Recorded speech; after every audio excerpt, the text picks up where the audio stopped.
तू ही रे माझा मितवा या मालिकेच्या पुढील काही येणाऱ्या भागांचे लेटेस्ट त्याचबरोबर इंटरेस्टिंग अपडेट आपण आपल्या आजच्या या व्हिडिओमध्ये जाणून घेणार आहोत। अजिबात वेळ वाया न घालवता सुरुवात करूया आपल्या आजच्या या व्हिडिओला। तर आता आपण पाहिलंय की वल्लरी मामीला टेन्शनही आलंय आणि रागही आलाय ईश्वरी या घरामध्ये लग्न करून आल्याचा। तर आता अर्णवला सुद्धा ह्या गोष्टीचं रिग्रेट आहे की ईश्वरीला किती पश्चाताप होतो आपल्याबरोबर लग्न केल्याचा। आपण हे म्हणजे केलंय तर खरं, पण आता ना सांगता येत आहे ना सहन होत आहे, अशी त्याची परिस्थिती झाली। मग आता अर्णव ठरवतो की जे होईल ते होईल, पण घरातल्या सगळ्यांनी तरी तिच्याशी चांगलं वागणं कंपल्सरी आहे, गरजेचं आहे। तेव्हा कुठे तिला घरामध्ये कम्फर्ट वाटायला लागेल, जेव्हा तिला आपल्या घरात आपल्या फॅमिलीबरोबर कम्फर्ट वाटायला लागेल, तेव्हा मग आपल्याला विश्वासात घेऊन तिला सर्व काही व्यवस्थित एक्सप्लेन करता येईल। आधी आपण सांगितलं, पण सांगून उपयोगच झाला नाही। त्यावेळेस तीच बेशुद्ध होती आणि बेशुद्ध असताना मी जी काही बडबड केली ती सगळी वाया गेली। मग आता अर्णव हा दुसऱ्या दिवशी ऑफिसला जायला निघालेला असतो आणि ऑफिसला जाण्याच्या अगोदर तो आता वल्लरी मामीकडे येतो आणि वल्लरी मामीला आता तो समजावून सांगतो की हे बघ मामी, मी आता तुला जे सांगतोय ते नीट ऐक। त्यावर मामी म्हणते म्हणजे? त्यावर अर्णव सांगतो, हे बघ मी सिंदूर आपल्या घरात नवीन आहे, तर तिला जरा सांभाळून घे आणि मला माहिती आहे तू हे सगळं करशील। वल्लरी लगेचच म्हणायला लागते की अरे हो, तू काळजी नको करू, तू माझ्या मनाविरुद्ध लग्न केलंस म्हणून मी तुझ्यावरती नाराज होते, तू ईश्वरीबरोबर लग्न केलंस म्हणून मी तुझ्यावर नाराज होते, पण याचा अर्थ असा नाही रे की मी तुला त्रास होईल असं वागेन। सात्विकाताई गेल्यानंतर मी तुझ्यावरती आईसारखीच माया केली आहे ना, मग तुझ्या बायकोला मी सून म्हणून नाही का स्वीकारणार? आणि तसंही मला ईश्वरीचा राग फक्त याच गोष्टीमुळे येतो की ती न विचार करता कुठल्याही गोष्टीचा निर्णय घेते, निष्कर्ष काढते। त्याबरोबर आता अर्णव हा ऑफिसला निघून गेलेला असतो, तर वल्लरी मामी ठरवते बघतेच ही कशी 15 दिवस या घरामध्ये राहते ते। त्यानंतर आता ईश्वरी ही जरा झोपून उशिराच उठते, तिचे डोळे उघडतात तोपर्यंत आता 10 वाजलेले असतात। इशू घड्याळात बघते आणि 10 वाजलेले बघून ती पटकन उठून बसते आणि म्हणते 10 वाजले, मला इतकी गाढ झोप लागली, आई पटकन चहा दे। आणि मग ती आता तिच्या अंगावर बघते, तिचा बेड बघते, तर तिच्या लक्षात येतं की हे माझं घरच नाही आहे। मग आता ईश्वरी ही विचार करते की पहिल्याच दिवशी उठायला उशीर झाला आहे, मला सगळ्यांना काय वाटेल। ईश्वरी लगेच जाते बाथरूममध्ये, पटकन आंघोळ करते, साडी नेसते आणि आवरून खाली यायचा विचार करते। परत विचार करते जाऊ का नक्की खाली, जर खाली गेले आणि पुन्हा भांडण झालं तर, पुन्हा मामी किंवा आजी काही बोलल्या तर, आणि जरी त्या काही बोलल्या नाही तरी आमचं लग्नच हे अशा परिस्थितीत झालं आहे की खाली जाऊ तरी कसं ते कळत नाही आहे, पण खाली तर जायलाच हवं असा विचार करत ईश्वरी आता खाली येते आणि ती थेट किचनमध्येच चाललेली असते। तर आता वल्लरी तिकडे येते आणि ईश्वरीला म्हणत असते काय गं कुठे चाललीस? त्यावर इशू सांगते मला चहा हवा होता। त्यावर वल्लरी म्हणत असते लाज नाही वाटत? हा वेळ आहे चहा पिण्याचा? हां, ह्यावेळी उठते नवीन नवरी घरातली? अगं कमीत कमी आत्तापासूनच रंग दाखवायला सुरुवात नको करूस, 15 दिवस तरी होऊ दे लग्नाला, आणि मुळात तुला या घरातल्या किचनमध्ये जाण्याची परवानगीच नाही। इशू म्हणते का? त्यावर ती सांगते कशी जाशील किचनमध्ये, तुझा संबंध काय आमच्या घराशी, आमच्या स्वयंपाकघराशी? अर्णवच्या खोलीत जायला दिली ना परवानगी, तेच तुझ्यावरती खूप मोठे उपकार केलेत मी। आता आमच्या किचनमध्ये शिरायचा प्रयत्न करू नकोस हां। मुळात मी आणि आई तुला ह्या घरची सून मानतच नाही, त्यामुळे तुझा किचनशी काहीच संबंध येत नाही आणि आमच्या किचनजवळ तर अजिबातच नाही। त्यामुळे पुन्हा किचनच्या आजूबाजूला जरी फिरकलीस ना तरी याद राख, गाठ माझ्याशी आहे, वल्लरीशी, समजलं ना? इशू आता तिकडनं रडत वरती निघून जाते। तर वल्लरी मामीला आनंद होतो, चला फायनली एक मार्ग तर आपला सक्सेसफुल झालाय। आता हिला किचनमध्ये यायचं बंद केलं, आता हिला डायनिंग टेबलवर जेवायला बसू देणार नाही, नंतर हळूहळू असंच हिला प्रत्येक गोष्टीत मी टॉर्चर करेन, प्रत्येक गोष्टीत त्रास देईन, इतकं हिला त्रास देईन की स्वतःहूनच घर सोडून निघून जाईल। तर दुसरीकडे आता इशू ही तिच्या खोलीत येते आणि रडत बसलेली असते। तिला वाटत असतं की हे सर्व काय होऊन बसलंय। आतापर्यंत जी माणसं माझ्याशी एवढं चांगलं वागायची, तीच माणसं अर्णव सरांच्या एका निर्णयामुळे माझ्याबरोबर इतकं वाईट वागायला लागलेत। सर्वांना असंच वाटतंय की मीच त्यांच्याबरोबर फसवून त्यांना लग्न केलंय, पण कोणाला माहिती आहे की त्यांनी माझ्याशी लग्न केलं ते पण बळजबरीने मला फसवून। आता इशूला हेच वाटतंय की अर्णवने फक्त आणि फक्त त्याचा इगो सॅटिस्फाय करण्यासाठी तिच्या गळ्यामध्ये मंगळसूत्र घातलं, तिच्याशी लग्न केलं आणि राकेशला सुद्धा अर्णवने किडनॅप केलं. ईश्वरी ही विचार करत असते, माझ्याशी लग्न केलं तर केलं, माझं आयुष्य उद्ध्वस्त केलं, मीडियासमोर माझं नाव खराब केलं आणि आता वरून राकेशजीनं कुठे ठेवलंय तेही काही सांगत नाही आहेत. हा विचार करूनच इशू ढसाढसा डाय मोकळून रडत असते. इतक्यात अर्णव हा सुद्धा आता दुपारी ऑफिसवरून घरी आलेला असतो. तो विचार करतो की चला आज जरा लवकर घरी गेलं पाहिजे, घरी काय कंडिशन आहे ते बघायला तर हवं. मग जर आज घरी बरं कंडिशन दिसलं तर मग उद्यापासून लगेच रेग्युलर ऑफिस सुरू करायला काही हरकत नाही. अर्णव घरी येतो आणि घरी आल्यावर तो कोणाशी काही न बोलता थेट वरती त्याच्या रूममध्ये येतो. आता बघतो तर काय, ईश्वरी रडत बसलेली असते. अर्णवला म्हणजे कळत नाही की अरे पहिल्याच दिवशी ही रडते का. अर्णव काय झालं असा प्रश्न ईश्वरीला विचारतो. त्यावर ईश्वरी म्हणत असते, आणखीन काही व्हायचं बाकी आहे, हे जेवढं करून ठेवलं आहेत ना तेवढं निस्तरता नाकी 9 येणार आहेत आणि तुम्हाला आणखीन काहीतरी व्हायला हवं का. त्याबरोबर अर्णव म्हणतो म्हणजे. त्यावर ईश्वरी म्हणते, लाज नाही वाटत का तुम्हाला म्हणजे विचारताना, जबरदस्तीने आणलत ना तुम्ही मला या घरात लग्न करून. त्यावर अर्णव म्हणत असतो, एकच गोष्ट किती दिवस बोलणार आहेस तू, जबरदस्ती. अगं मूर्ख मुली, मी तुझ्याशी लग्न केलं हे तुला दिसतं, पण मी का केलं हे सगळं ते तुला कळत नाही. अगं जर त्या दिवशी तू त्या रेडमध्ये सापडली असतीस तर तुझी किती बदनामी झाली असती, ही गोष्ट का कळत नाही ग तुला, बावळट आहेस का जरा बुद्धीने. त्याबरोबर इशू म्हणत असते, मी मूर्ख नाही आहे, मी हुशार आहे.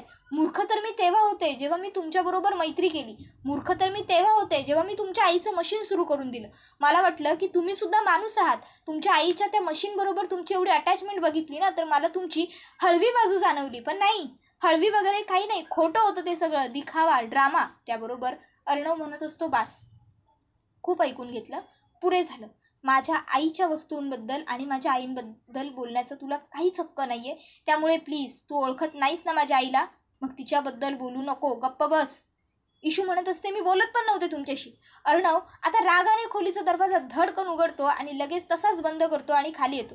आता खाली येऊन जोरजोराने तो घरातल्या सर्वांना हाका मारायला लागतो, अंजलीताई, आकाश, मामा, मामी, आजी, लवकर या. त्यावर सगळे येतात. आकाश आल्यावर काय झालं विचारतो तर अर्णव त्यालाच विचारतो, घरात काय झालंय ते पहिलं सांग. त्यावर आजी म्हणते, म्हणजे नेमकं तुला म्हणायचं तरी काय, आणि घरात काय झालंय म्हणजे तुझी बायको घरामध्ये आल्यानंतर घराचं स्मशान झालंय तेवढं काही पुरे नाही आहे का, की आणखीन अजून काही नवीन व्हायला हवं होतं. त्याबरोबर आता आजीने हे शब्द बोलल्यावर अर्णव म्हणतो, तीच वरती रडत बसली आहे म्हणून विचारतोय, तुमच्यापैकी कोणी तिला काही बोललंय का.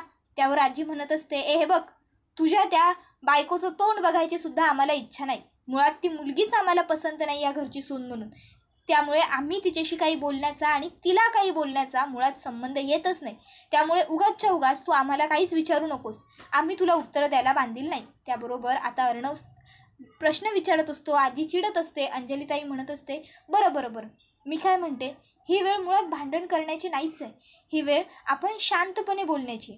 जर ईश्वरी रडते तर अर्णव तू तिला विचारायचं होतंस ना की काय झालं म्हणून, का रडतेस. कदाचित आपल्या घरात तर काही घडलेलं नाही आहे, पण तिला तिच्या आईची वडिलांची आठवण आली असेल, तिच्या बाबांची काहीतरी तब्येतसुद्धा खराब आहे आणि तिच्या माहेरची परिस्थितीसुद्धा आता फार बरी राहिलेली नाही रे. बघितलंस ना तिच्या वडिलांच्या ऑपरेशनला केवढा खर्च लागला, परत आता घरामध्ये त्यांच्या कमवणारं कोणी नाही आहे, मग तिला टेन्शन येणं या सर्व गोष्टींचं स्वाभाविक आहे. ती कामाला जायची तर आता तू तिच्याशी लग्न केलंस, ती आपल्या घरी येऊन आता अडकून पडली आहे असं सगळं वाटत असेल तिला, म्हणून रडत असेल ती. त्यावर अर्णव म्हणत असतो की जर तसं असतं तर ती रडत ते सगळं बोलली असती की माझ्या घरचं नुकसान झालं वगैरे, पण ती असं काहीच बोलली नाही, गप्प बसली. म्हणजे नक्की आपल्याच घरात काहीतरी घडलंय म्हणून मी विचारतोय, काही झालंय का, मी पुन्हा विचारतोय. त्यावर मग आता वल्लरी मामी विचार करते की चला आपण आपली बाजू सेफ करून सांगायला हवी, नाहीतर जर त्या ईश्वरीने काही आगाऊपणा केला आणि अर्णवला उलटं सुलटं काही सांगितलं किंवा खरं सांगितलं तर प्रॉब्लेम होईल. मग वल्लरी मामी म्हणत असते, सॉरी बाबा अर्णव. त्यावर अर्णव म्हणतो, सॉरी. त्यावर मामी म्हणते, हो सॉरी, हवं तर तुझ्या बायकोला सुद्धा म्हणते बाबा सॉरी, मला काय माहिती होतं की तुझी बायको लगेच एवढा कांगावा करेल ते. त्यावर अर्णव म्हणतो, कांगावा. त्यावर मामी म्हणते, हो मग कांगावाच म्हणावं लागेल याला, मी उगाच तुझ्यापासून काही गोष्टी लपवणार नाही.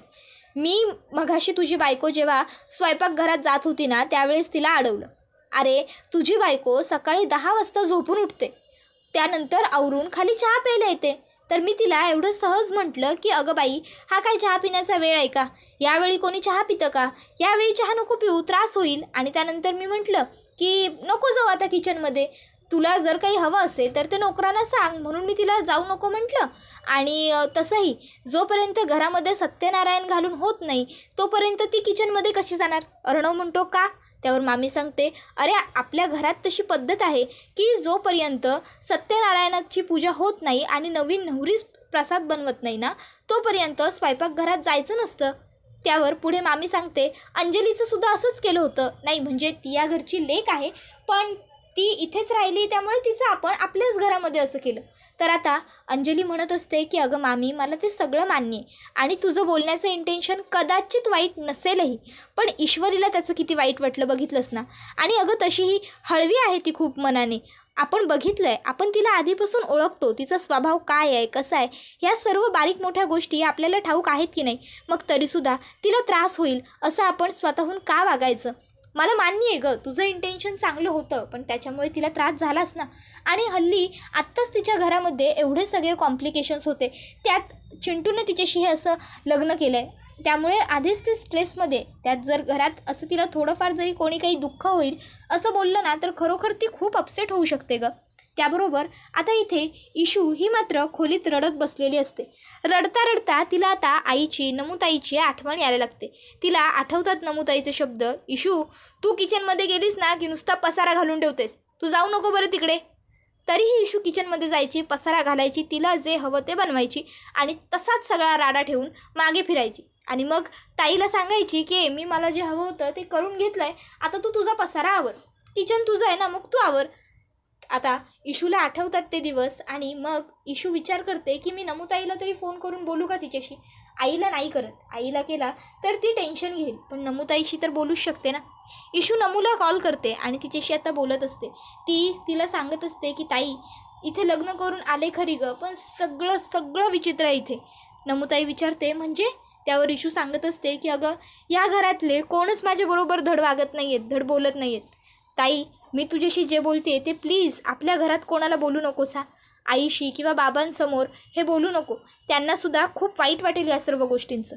हे लग्न खरं तर मी आपल्या बाबांनी माझं मंगळसूत्र पकडलं म्हणून निभवते, पण खरंच सांगते हे सगळं मला खूप जड जाणार आहे. अगं अर्णव सरांनी त्या दिवशी सगळ्यांच्या समोर सांगितलं, मीडियासमोर सांगितलं की ही माझी बायको आहे आणि या घरामध्ये गृहप्रवेश करून आणलंसुद्धा.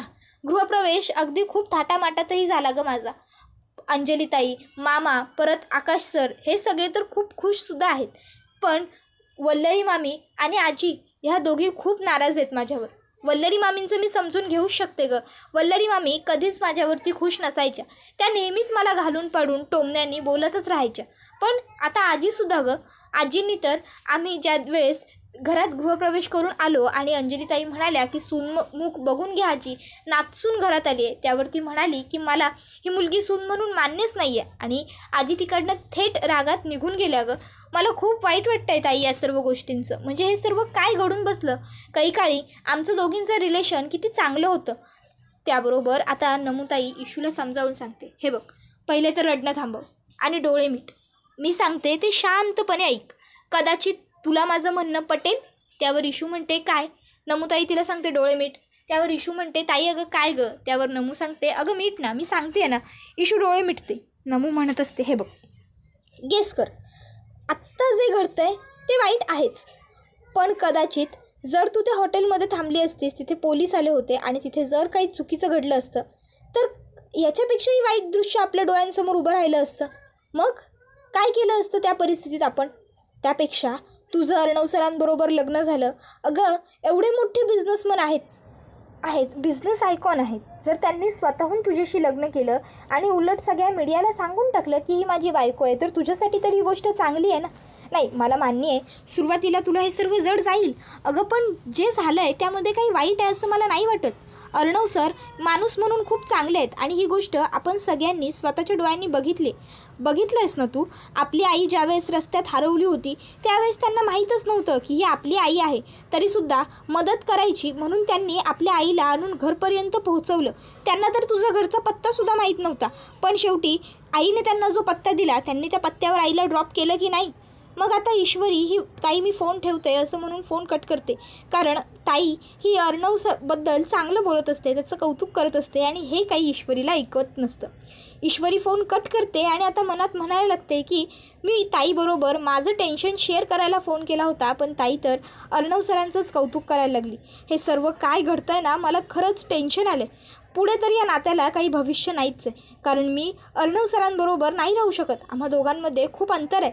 तर इकडे आता अंजली ही वल्लरीला, आजीला आणि घरातलं सगळ्यांनाच म्हणत असते की हे बघा, जे घडलं आहे ते खरोखर खूप चुकीचं आणि वाईट आहे. म्हणजे अर्णवचं एवढ्या विचित्र पद्धतीने लग्न होईल असं आपण कुणी गेस केलं नव्हतं. पण आता जर अर्णवचं लग्न झालेलं आहे तर उगाचच्या उगाच ही गोष्ट जास्त ताणून धरण्यातसुद्धा काही पॉईंट नाही आहे ना. आपण सगळ्यांनी ही गोष्ट जितक्या पॉझिटिव्हली आणि पटकन एक्सेप्ट करू ना, तितकं सगळं आपल्यासाठीसुद्धा चांगलं असेल आणि ईश्वरीसाठीसुद्धा. कारण जेव्हा आपण ही गोष्ट एक्सेप्ट करू त्याच्यानंतरच तिला हे स्वीकारायला मदत होईल. आपण तिच्याशी आधी चांगलं वागायला हवं. आपण तिला आपल्या कुटुंबाचा भाग आहे ती हे भासवून द्यायला हवं.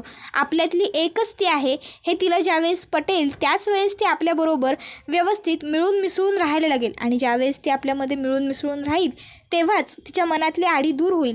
चिंटूबद्दल जे गैरसमज तिचे झाले ते दूर होतील. तेव्हा तिला कळेल ना की तो किती चांगल्या कुटुंबातून आला आहे, त्याची फॅमिली किती चांगली आहे, त्याच्यावर चांगले संस्कार झालेत, त्यामुळे तो इतकं विचित्र, इतकं वाईट आणि भीषण कोणाबरोबर वागूच शकत नाही.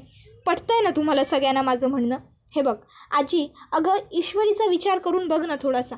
आतापर्यंत किती चांगली होती ती, म्हणजे तुम्ही सगळ्यांनीच तिच्याबद्दल चांगला विचार केला आहे. तुमच्या मनात तिची इमेज किती नीट अँड क्लीन होती.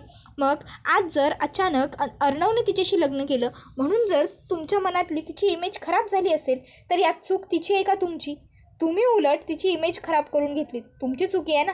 तुम्ही तर उलट अर्णवला विचारायला हवं होतं की नेमकं बाबा काय झालं होतं, हे सगळं का केलंस, कशासाठी केलंस. अर्णवला विचारलं तर अर्णव काही सांगत नाही आहे, मला मान्य आहे. म्हणून तुम्ही त्यालाही काही विचारत नाही आहात, तेही ठीक आहे. पण म्हणून तुम्ही ईश्वरीबरोबर वाईट वागायचं, तिला सतत हिनवायचं, तिला घालून पाडून बोलायचं, तुमच्या मनात येईल तो राग तिच्यावर काढायचा, हे सगळंसुद्धा चुकीचं आहे ना. आपल्या अर्णवने जी चूक केली आहे त्याची शिक्षा आपण तिला द्यायला नको. अर्णवने तिच्याशी लग्न केलं, अर्णवने तिला घरात आणलं, अर्णवने गृहप्रवेश केला, सगळं आपल्या अर्णवने केलं आहे. मग दोष त्या ईश्वरीला का? विचार करा ना थोडा माझ्या बोलण्याचा. तुम्ही सर्व बाजूंनी विचार नाहीच करत आहात. जर सर्व बाजूंनी विचार केलात ना तर कदाचित तुम्हालासुद्धा माझं मत पटेल आणि कळून जाईल की ईश्वरी ही अजिबात वाईट मुलगी नाही आहे किंवा चुकीचीसुद्धा नाही आहे. ती खरोखर खूप चांगली मुलगी आहे. यापूर्वीसुद्धा तिने आपल्या घरासाठी किती काही केलं आहे. आजी तू विसरतेस का? अगं आईची बंद पडलेली मशीन सुरू करून दिली की तिने. त्याबरोबर लगेचच वल्लरी म्हणत असते ते सर्व तिचं नाटक होतं. नाटकं केली सगळी सुरुवातीला तिने, नाटकं आपल्या घरामध्ये घुसण्यासाठी, आपण तिला स्वीकारावं यासाठी. आणि अंजली तू तर ना बाळा काही बोलूच नको. हे बघ तू 2 जीवांची आहेस. फालतू या गोष्टींचा विचार करण्यापेक्षा जरा स्वतःच्या तब्येतीची काळजी घे. हल्ली वरचेवर तुला किती त्रास होतो ते बघतेस ना. मग तरीही त्या ईश्वरीची एवढी काळजी करण्याची तुला काय गरज? तिचा एवढा पुळका येऊन घेण्यापेक्षा जरा स्वतःकडे लक्ष दिलंस ना तर बरं होईल. तुझ्यापेक्षा 4 पावसाळे मी जास्तच बघितले, त्यामुळे माणसं ओळखण्याची पारख तुला जितकी नाही आहे ना तितकी मला नक्की असेल, कारण मी तुझ्या आईच्या जागी आहे. तुझी मामी असले तरीही आईसारखंच प्रेम केलं आहे ना मी तुमच्या दोघांवर. आता वल्लरी मुद्दामून अर्णव आणि ईश्वरीचं लग्न झाल्यापासून सतत अर्णवला आणि ईश्वरीला हेच सांगत असते की मी तुमच्या आईसारखी आहे, मी तुमची आई आहे, मी तुमच्यावर आईसारखं प्रेम केलं आहे. जेणेकरून उद्या जर आता सुपर्णा ही त्यांच्या घरी कधी आली आणि तिने आता सुप्रियाने हिला बघितलं आणि तिने सांगितला भूतकाळ, तरीही कोणीच सुप्रियावर विश्वास ठेवू नये, फक्त वल्लरीवर विश्वास ठेवावा. म्हणून खरं तर वल्लरी हे सगळं करत असते. तर अर्णवला लगेचच मामा म्हणतो, अर्णव मामीचं काही ऐकू नको तुझ्या, आणि मामी जे बोलेल त्याच्यावर विश्वास तर ठेवूच नको. आणि अंजली तू तर गप्प बसूच नको. अगं लहानपणापासून मामीने तुम्हाला किती त्रास दिला आहे तो सुद्धा तुम्ही विसरू नका. नाही, किती काळजी घेतलीस आणि किती टोमणे मारलेस त्या दोघांना, किती हिणावलंस ते त्यांच्या लक्षात नसेल, ते दोघं लहान होते तेव्हा. पण मी विसरलेलो नाही आहे गं. माझ्या लक्षात अगदी प्रत्येक गोष्ट व्यवस्थित आहे. पण त्यावेळेस माझा हात दगडाखाली होता, आकाश लहान होता, ईश्वरी, अर्णव, अंजली सगळेच लहान होते ना, त्यामुळे तू बोललीस ते मी गुपचूपपणे ऐकून घेतलं. पण आत्ता तरी प्लीज उगाचच्या उगाच त्याच्या मनावर हे बिंबवू नको की तू त्याच्यावरती किती उपकार केलेस, समजलं ना. त्याबरोबर आता अर्णव म्हणत असतो, अरे गप्प बसा रे, किती भांडता मामा मामी तुम्ही, प्लीज नका भांडू. आपल्या घरामध्ये एकी असायला हवी ना. आपल्या घरातच जर युनिटी नाही तर मग मिस इंदोरला कसं वाटेल की आपल्या घराचा पार्ट व्हावं. त्यांच्या घरामध्ये ती लोक मिडल क्लास आहेत, पण तरीही सगळ्यांचं अगदी सगळ्यांबरोबर चांगलं पटतं.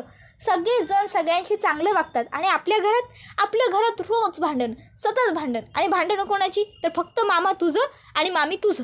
कशासाठी रोज भांडत असता तुम्ही? मामीला का बोलत असतोस तू? आणि मामी काय चुकीचं म्हणते? आई गेल्यानंतर खरोखर केलं आहे की मामीने आमच्यासाठी सुद्धा? सांभाळलं आहे की तिने आम्हाला? शाळा केली आमची, आमचं टिफिन, आमचं झोपणं, आमचं हसणं, आमचं बोलणं सगळं केलं की तिने आमच्या आईप्रमाणे. आणि कुठेतरी दम दिला असेल, कुठेतरी बोलली असेल, ओरडली असेल तर काय फरक पडतो?